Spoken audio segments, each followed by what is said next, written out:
Olá, bem-vindos a mais um Visão do Turismo, transmitido direto do estúdio da Brasil Tours. Nós estamos recebendo hoje aqui o senhor Eduardo Sanovics, ele que é presidente da ABAR, Associação Brasileira de Empresas Aéreas. Muito bem-vindo, muito obrigada pela sua presença. E claro, mais uma vez estamos aqui com a Mariana Aldrigue, que é doutora em turismo, professora e pesquisadora da USP, que sempre colabora aqui com a gente como especialista no assunto. Então vamos começar pela polêmica, vamos começar pelo que todo mundo está querendo ouvir, que foi a grande polêmica desse ano com relação à cobrança das bagagens pelas companhias aéreas. A gente sabe que a questão ainda está sendo discutida, inclusive juridicamente, se ela é possível ou não, como é que fica a questão dos direitos adquiridos. E eu sei que o senhor defende a ideia, mas talvez a pergunta seja, será que este é o momento oportuno, né, após 19 meses consecutivos de queda no número de passageiros? É o momento mais oportuno, porque o programa que faz com que o ambiente regulatório brasileiro migre para um ambiente igual ao ambiente internacional, é disso que se trata, na medida em que, e vale a pena para responder adequadamente a sua pergunta, a gente voltar um pouco atrás no tempo, já que temos espaço. Por volta dos anos 70, no mundo começa um programa de desregulamentar da atividade de aviação tudo aquilo que não estava ligado à segurança nem gerenciamento técnico. O primeiro passo se dá nos Estados Unidos, quando naquele mercado as tarifas deixam de ser reguladas e migra-se para o ambiente de liberdade tarifária. Isso depois vai para os anos 80 na Europa, anos 90 na Ásia, sucessivamente. No Brasil, esse modelo chega em 2002. Então, de 2002 para cá, o aparato de Estado não define mais o valor da tarifa. Ele passa a ser definido no mercado. Resultado no Brasil. Em 2002, a tarifa média no Brasil era ao redor de R$ 640. Hoje ela é 310. Ela caiu a pouco menos da metade, a exatos 43% do que era há 15 anos atrás, pela concorrência entre as ofertas e as distintas demandas dos consumidores.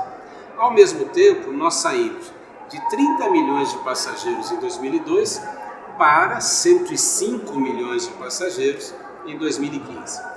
Ora, de 2015 para 2016, por conta de um cenário econômico muito cruel, a aviação diminui pouco mais de 10%, a malha aérea encolhe, nós devolvemos quase 60 aparelhos para o exterior e diminuímos 8 milhões de passageiros em 2016 comparados a 2015.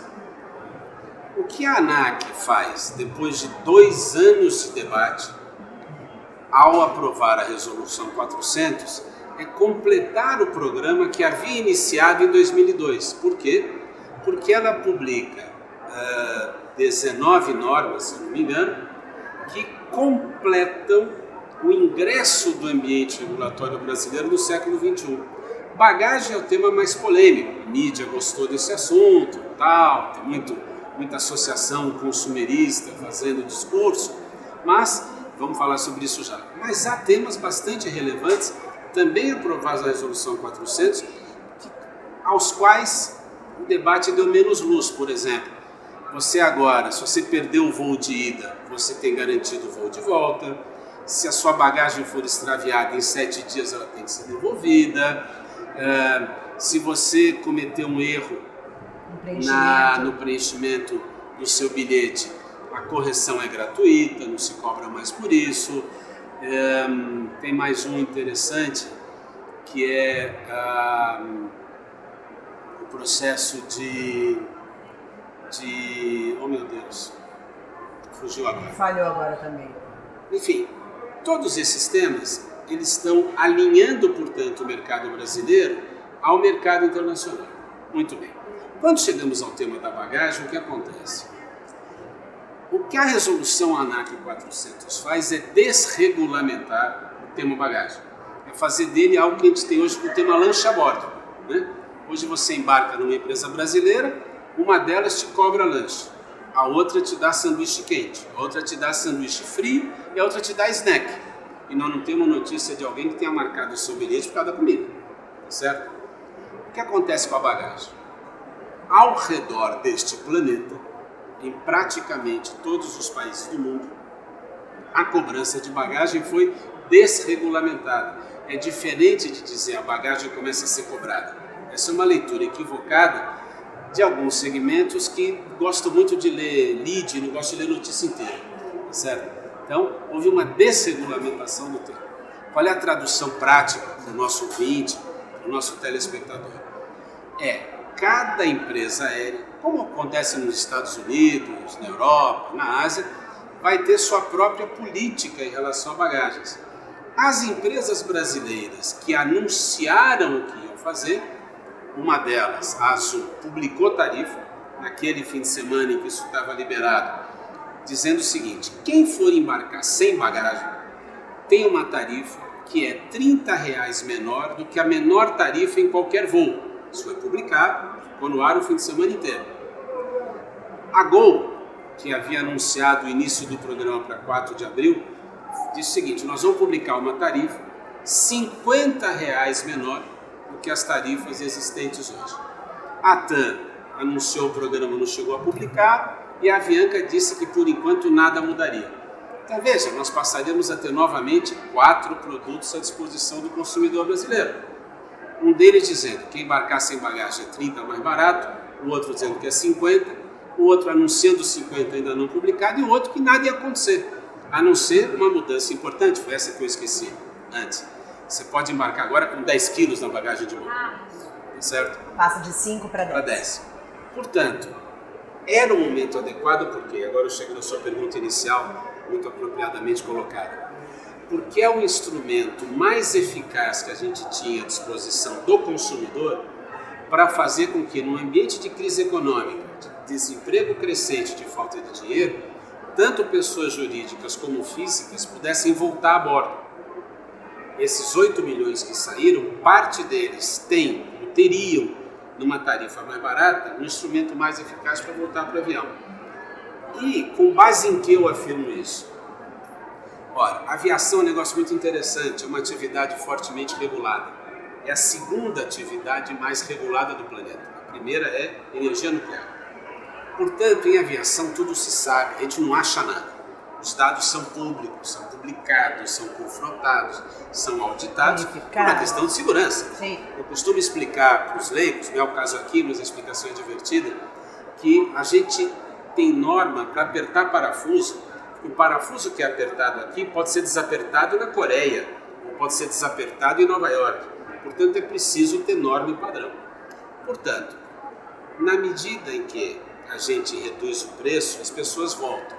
As pesquisas técnicas nos mostram que se a gente reduz 10% a tarifa média, 14% de aumento a gente observa na demanda. Portanto, desse público que viaja sem mala. Tanto faz os dois. Né? Porque o outro se sentiu até talvez meio assustado. Aquela pessoa que viaja mais a turismo, viaja mais com a família, que não é uma viagem de negócios de 1, 2 dias, né? Existe essa estatística? Claro, quanto que esses executivos... 53% do público hoje viaja sem bagagem. 47% viaja com bagagem. Por quê? Porque aproximadamente 2/3 dos consumidores, eu estou falando de aviação doméstica, para a gente não se perder. Sim. Aproximadamente 2/3 dos passageiros da aviação doméstica brasileira viajam a negócios e eventos. São o que a gente chama de passageiros corporativos. Aproximadamente 1/3 se divide majoritariamente na modalidade lazer, mas pouco viagem à saúde, visitar famílias, são outras modalidades. Todas elas nós consideramos modalidades de turismo, embora o moto seja diferente. Gostaria de introduzir a Mariana nesse tema também, que é tão polêmico, né? Eduardo e eu, a gente divide cadeiras na universidade. Eduardo também é professor lá no mesmo curso que eu, e a gente tem essa preocupação em tentar esclarecer ao máximo os alunos como público inicial, mas também a sociedade na medida que a gente é convidado a dar nossos depoimentos. O que eu queria te perguntar, Edu, é assim, qual de fato era a real possibilidade dos preços baixarem? Porque eu imagino que a grande polêmica nasce quando alguns dos legisladores percebem que isso poderia não acontecer, que isso poderia ser apenas uma falácia apresentada. E o público também, às vezes, a grande parte, por falta de informação, talvez tenha essa mesma ideia. É absolutamente natural esse tipo de sensação. É muito interessante, eu fiz uma provocação no sentido mais saudável da palavra a alguns profissionais de mídia. É claro, nós nos comunicamos com os consumidores por meio da mídia. Portanto, falei, gente, façam o seguinte, procurem nos vossos arquivos os debates e as reações dos consumidores, das entidades dos PROCONs da vida, dos parlamentares, quando em 2002 houve a liberação das tarifas. Aí você vai a esses arquivos, eu fui, em vários veículos de primeira linha. Será que as passagens vão baixar? O Brasil é diferente da Escandinávia, aqui não é os Estados Unidos, a competição é pequena. E naquele tempo, os profissionais da aviação diziam, ao redor do mundo aconteceu deste jeito, vai acontecer aqui. Por quê? Porque as pessoas precisam entender o seguinte, preço liberado significa que um material que não é passível de ser colocado em estoque, está colocado para o mercado. Ora, aviação regular significa que hoje, às 18 horas, o voo de São Paulo para Brasília precisa sair. Quando der 18h05, se ele não tiver saído, começa a contar um reloginho que nos multa, nos penaliza. Então a gente precisa sair às 18 horas. Isso complica o slot, uma série de coisas. A hora que esse avião precisa sair, e ele sai com uma cadeira vazia, eu não posso pegar aquela cadeira e guardar no armário e colocá-la de novo para ser vendida. Ele é perecível. Ora, todo o nosso acervo, as aproximadamente 90 milhões de passagens aéreas ofertadas entre as 17 horas de hoje e o dia, hoje é dia 4 de abril, e o dia 2 de abril do ano que vem, estão na internet. Qualquer um que está nos ouvindo, se entrar agora aqui no seu telefone celular e quiser comprar um bilhete para o dia 2 de abril do ano que vem, ele está à venda. Só que se você entrou, se olha o voo São Paulo-Maceió, no dia 2 de abril fala, nossa, está custando R$220, está caro, eu não vou comprar. Você espera. O que acontece? O sistema, não é que tem um anãozinho malvado lá mexendo, é um sistema, um algoritmo. O sistema percebe que aquele preço não atrai consumidor. O sistema abaixa o preço, 210, 200, 198, até que ele começa a vender. Portanto, nós somos um setor que hoje, depois de 15 anos de tarifa liberada, tem suas tarifas definidas absolutamente de forma transparente pelo mercado e pelos consumidores. Com base nesta história e no que aconteceu ao redor do planeta, nós afirmamos, eu afirmo publicamente, eu garanto que nós teremos uma nova classe tarifária com as bagagens em separado, mais baratas e mais acessíveis dos que estão disponíveis hoje. E para que eu não fique falando sozinho, isto foi publicado na internet no final de semana que eu seria liberado. Agora veja você, a ANAC passou 2 anos e meio discutindo o assunto em audiências públicas, milhares de pessoas participaram. O governo passa 1 ano e tanto discutindo o mesmo assunto. O assunto é aprovado cumprindo todo o rito da lei. Passa por um debate no Congresso que acaba interrompido. E o Judiciário, sem nenhum tipo de análise aprofundada, um juiz que entende tanto de aviação quanto eu entendo de energia nuclear, dá uma determinação que impacta negativamente pelo menos de 8 a 10 milhões de consumidores que podiam voltar para o avião semana que vem. E mais, eu tenho debatido, eu fiz questão de ir a todas as entidades consumeristas desse estado. Eu fui ao PROCON, eu fui ao IDEC, eu fui ao Proteste, eu participei de 3 ou 4 debates com o Ministério Público.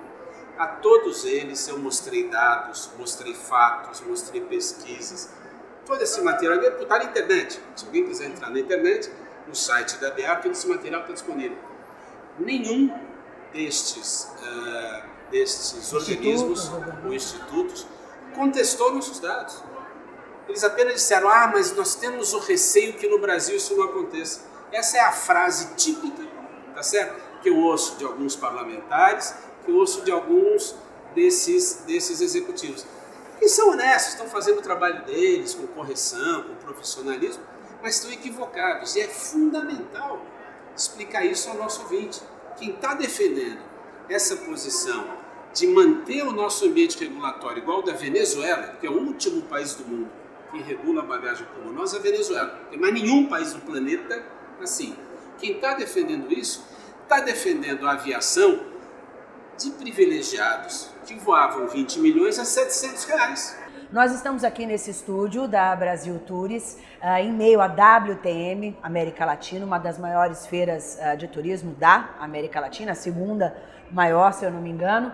E eu queria saber qual a importância dessa feira, dessa reunião desse setor de turismo para fomentar o turismo de uma maneira geral e, obviamente, a questão da venda de passagens aéreas, de aumento de passageiros de avião. A WTM é um evento originalmente concebido para Londres, onde ele já tem quase meio século. Em 2010, 10, os executivos da Reed Exhibitions ao redor do mundo começaram a debater essa ampliação do conceito WTM, que é um conceito de evento que acontece aqui, para outros mercados. E aí naquela época eu estava à frente da Reed aqui no Brasil, junto com o Lores, com o Juan Pablo, enfim, com profissionais da melhor qualidade, e candidatamos o Brasil, por dentro do processo Reed Exhibitions, para realizar uma WTM aqui na América Latina. O primeiro evento foi no Transamérica em 2012. De lá para cá, olha o tamanho e a envergadura que isso ganhou. Eu creio que ele tem, primeiro, o fato de transferir para cá o mesmo conceito de trabalho de Londres faz com que um conjunto de clientes da maior expressão, clientes de expositores da maior expressão, rapidamente se somem ao evento. Então você consegue ter uma qualidade de representação. Tem essa chancela de... Claro, você consegue ter uma qualidade de representação internacional aqui absolutamente singular. Não há outro evento na América Latina que consiga ter esta envergadura planetária. E isso gera uma consequência muito bacana. Faz com que os visitantes profissionais de toda a cadeia produtiva, academia, enfim, venham visitar o evento com um olhar de comprador, ou seja, eles vêm ver produto, ver serviço, ver novidade.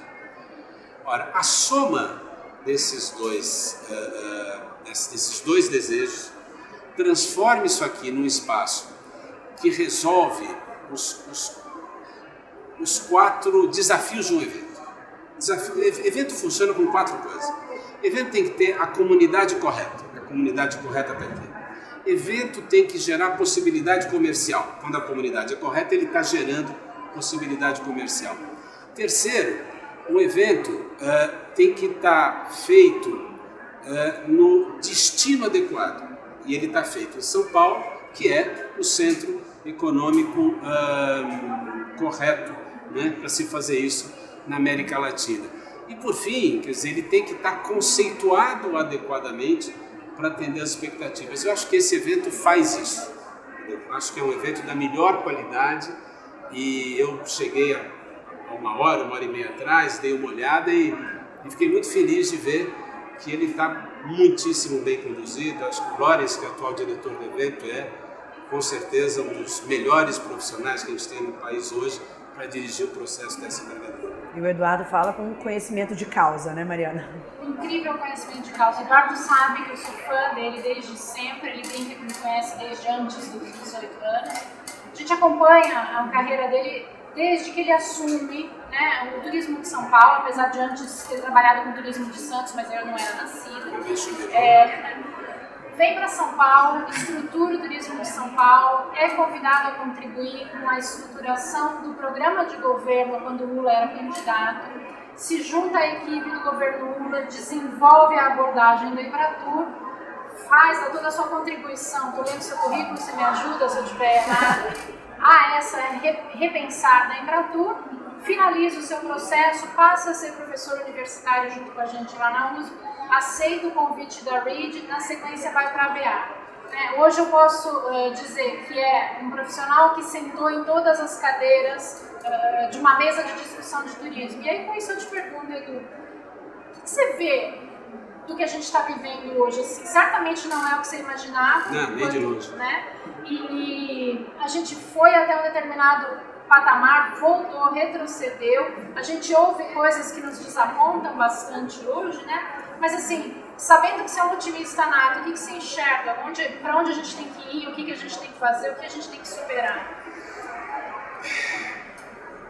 Vamos ver por onde você vai Mariana começar. faz desafios complexos, por isso que a torna uma professora tão especial. Sem dúvida As perguntas alguma. que ela faz nunca são triviais. Sem dúvida. Por isso que eu também sou super fã Mas dela. conhece a fundo o assunto. Não, isso é aquele caso antigo, no sentido positivo, está gravado. Eu entendo o seguinte, e você vai lembrar da minha tese de doutorado. Eu presidi a Embratur entre 2003 e 2006, depois de ter passado pela SP Tours, que é o destino municipal de maior relevância desse continente, tá certo? E eu, em 2005, 4 e 5, dirigindo a Embratur, nós havíamos transformado a Embratur, que cuidava lá nos anos 90, de processo de porta de ônibus, de show da Feira do Tomate, dessas coisas, numa unidade de promoção comercial para o mercado internacional. Essa mudança foi possível e o início do programa foi possível sem grandes problemas, porque a estrutura dava conta. Só que, de repente, nos anos 90, o Brasil participava de 12, 14 feiras de promoção internacional. Você lembra disso? Nós passamos, em 2005, a 52. Fomos de um ingresso de receita com o turismo de $1,5 bilhões por ano para quase 6. Quando isso acontece, esse número até hoje é um número relevante, a gente bate no teto e aí começa um pouco a minha percepção. Eu sou absolutamente convencido, desde 2005, 2006, isso está na minha tese de mestrado, que é de 2007, o modelo de promoção e marketing turístico protagonizado pelo poder público está esgotado. Não é mais possível construir um programa perene, consistente, que dê conta da diversidade do que é a nossa cadeia produtiva, quando, por exemplo, você tem meios de hospedagem que não são mais hotéis, você tem venda de bilhete aéreo que não se faz mais por agência, quando você muda completamente a relação de consumidor com o produto, ou seja, o mundo deu 3 piruetas e uma parte importante da sociedade segue crendo que uma secretaria de turismo com um posto de informações turísticas, com um mapa de turismo, tem alguma eficácia. Isso não tem nenhuma relevância. Portanto, o que eu gostaria de ver é o resgate de um programa, de um projeto que nós fizemos lá em 2006, que agora voltou ao debate de uma maneira um pouco diferente, porque o projeto original previa a extinção da Embratur em 2007 e a sua substituição por um modelo privado muito semelhante a um imenso convention bureau nacional, com 2 focos. Um foco em lazer e incentivos, outro foco em negócios e eventos, para atração de modalidades muito específicas de passageiros, com um valor agregado semelhante àquilo que a gente teve no século XXI. Cada uma focando no seu Exato. nicho. Esse processo se dissolveu em água nos últimos 10 anos. Como neste país, no qual 3/4 da nação vive do orçamento da União, coisa do turismo, né? As 27 secretarias de Estado, 20 vivem do repasse de verba federal, certo? Portanto, a estrutura federal pauta as estruturas estaduais assim sucessivamente. Em sendo assim, quando a Embratur funciona de maneira um pouco mais, digamos, um pouco menos focada, ela fica um pouco mais errática, o sistema todo balança, né? Então eu creio que a melhor proposta agora é retomar esse debate. Ele foi retomado, podemos fazer justiça, a direção atual da Embratur retoma o debate sobre a mudança do modelo. 2, a proposta colocada agora é diferente da proposta que nós fizemos em 2006, porque fala de uma coisa próxima ao sistema S, que eu não sei se é a melhor atitude política, porque joga o turismo no embate o Sistema S, que eu acho que dificilmente a gente ganha, porque o Sistema S e a CNI, vamos combinar, tem um pouco mais de musculatura, não é? Mas eu gostaria de ver a formulação de um programa que caminhasse nesse sentido e desse conta de um mercado que não usa mais intermediários, de um mercado no qual o consumidor vai direto ao produto, no qual, se você chega numa cidade que você não conhece, você não precisa de um guia, você entra no TripAdvisor e você quer os restaurantes, eles estão todos lá, comentados por aqueles que você conhece. Ora, se esta é a realidade cotidiana, não é possível que a nossa ação de promoção siga parecida com os anos 90. Assim como não é possível que o ensino do turismo seja igual dos anos 90. Esse é um tema que a Marina levanta sempre com muita propriedade. Antes da gente finalizar, eu gostaria de focar mais uma vez no seu setor das companhias aéreas. Tem sido um período bastante difícil, a gente viu várias empresas saindo do Brasil, as empresas que ficam ainda enfrentando dificuldades, diminuíram a malha de voos. O que deve acontecer nesse 2017? No dia a dia, na realidade que vocês estão prevendo aí, e o que se está imaginando para mudar, para retomar o crescimento desse setor? Essa pergunta vale $1 milhão, né? O cenário pregresso dos últimos 19 meses é muito ruim. São 19 meses consecutivos de queda de demanda, acompanhados de queda de oferta. O mercado diminuiu 10% a 12%. Os números são públicos. Eu avalio um cenário agora de pouso suave. Essa velocidade de queda que era dessa forma, agora está fazendo assim. Então nós continuamos em movimento descendente, né? De forma um pouco mais suave. Eu imagino agora, entre agosto e setembro, que a gente deve chegar num processo de estabilidade, e aí, dependendo de alguns aspectos conjunturais de cenário macroeconômico, nós podemos avaliar um processo de retomada a partir da temporada 17-18. Mas é importante ser transparente com quem está nos assistindo. Este processo está rigorosamente vinculado à recuperação de atividade econômica no país. A aviação é um termômetro muito preciso de atividade econômica. A aviação chega a crescer 2,5 vezes o PIB de um país quando ele está crescendo. Nós vivemos isso no Brasil na década passada, mas também às vezes cai o dobro da queda do PIB quando o PIB vai no caminho contrário. Mas é interessante ver que essa queda contínua tem sido nos voos domésticos, porque nos voos internacionais houve até um acréscimo de passageiros? Ou isso é relativo também? Acréscimo até que ponto? Em português castiço, it's a little bit tricky. Certo? Não é bem assim. A retomada quer dizer o seguinte: o share, a participação de mercado das empresas brasileiras cresce nos últimos anos no mercado internacional. Por quê? Porque há uma diminuição da oferta internacional. Uma série de empresas estrangeiras, a hora que começam a ver que a demanda no Brasil cai, mas a demanda no país X ou Y está crescendo, o voo vai para lá. O avião sai daqui e vai sem nenhum tipo de constrangimento. Zero.